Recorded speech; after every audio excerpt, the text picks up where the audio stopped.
A group of teenagers decided to host a Christmas sleepover while their parents were away.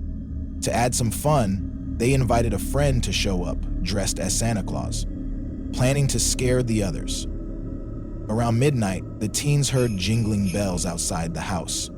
Thinking it was their prankster friend, they laughed and opened the door. A tall figure in a Santa suit stood there, silent. His suit was tattered, and the fake beard was stained. He stepped inside without saying a word. When the real friend arrived an hour later, still in his regular clothes, the teens realized they had let in a stranger.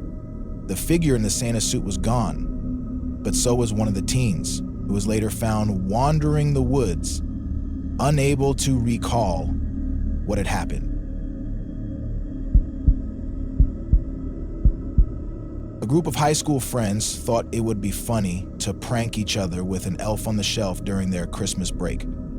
They would sneak into each other's houses to leave the doll in creepy poses, hanging from the ceiling, peeking from behind curtains, or staring down from shelves. One night, they left the elf at one friend's house, perched on the edge of her bed.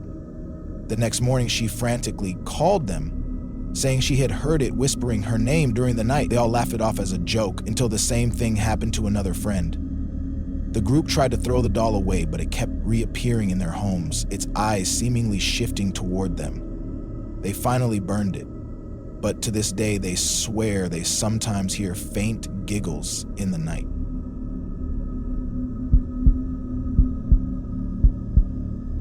On Christmas Eve, 3 teenagers were hanging out in their small town, bored and looking for something to do.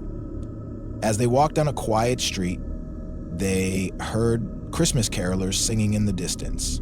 Following the sound, they saw a group of people dressed in old-fashioned clothes singing under a street lamp, singing The Carolers. The carolers joined the group and listened for a while, but the carolers' faces seemed eerily blank. When the teenagers tried to speak to them, they received no response. Suddenly, the singing stopped and the carolers all turned to stare at the teens. Terrified, the teenagers ran home. Later, they learned that decades ago, a group of carolers had been hit by a car on that very street. And every Christmas Eve, their spirits returned to sing their unfinished song.